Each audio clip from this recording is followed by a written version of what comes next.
Hello friends, मैं नीलम आप सब लोगों का अपने चैनल पर स्वागत करती हूँ।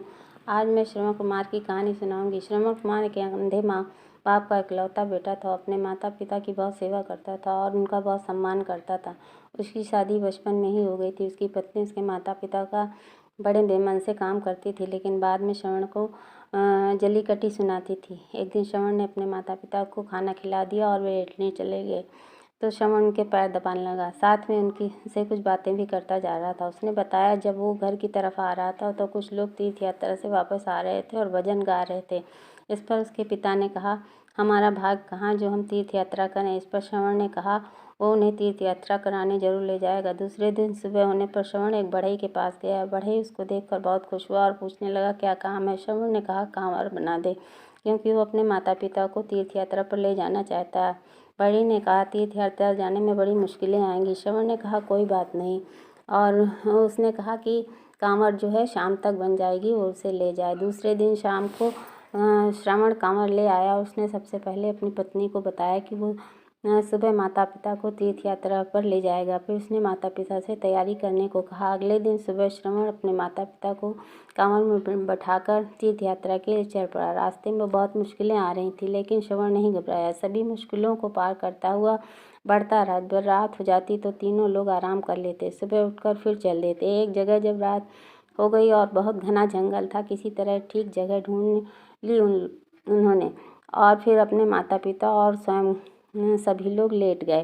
थोड़ी देर में श्रवण के माता पिता को प्यास लगी। श्रवण ने पानी के लिए लोटा उठाया और पानी खत्म हो गया था। माता पिता के मना करने पर भी श्रवण पानी की खोज में चल पड़े। कुछ दूर चलने पर उसने एक तालाब दिखाई दिया। श्रवण ने तालाब में लोटा डुबोया। डुबोने की आवाज़ हुई। उसी समय एक तीर आया और उसके सीने में घुस गया। उधर राजा दशरथ शिकार के लिए आए हुए थे। उन्होंने समझा कोई जानवर तालाब में पानी पी रहा है। बिना सोचे समझे उन्होंने तीर चला दिया। जब किसी मनुष्य की आवाज़ राजा दशरथ ने सुनी तो दौड़ते हुए तालाब के पास गए। उन्होंने देखा कोई नौजवान के सीने में तीर घुस गया है। उन्होंने उसको गोद में लिटा लिया। अभी उसकी थोड़ी सांस चल रही थी। उसने धीमी आवाज़ में बताया वो अपने अंधे माता पिता के लिए पानी लेने आया था। अपने माता पिता के बारे में उन्हें सब कुछ बताया।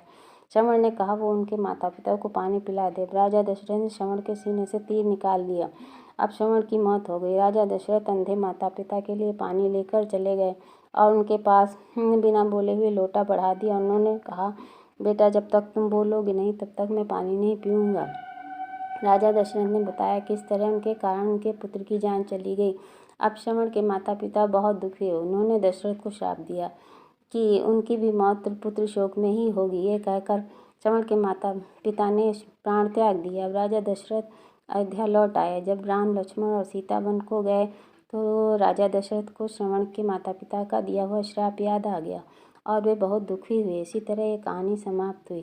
अगर आप लोगों को कहानी पसंद आई हो तो लाइक करिए, सब्सक्राइब करिए और लोगों में शेयर करिए और कमेंट्स करना मत भूलिएगा। Thank you.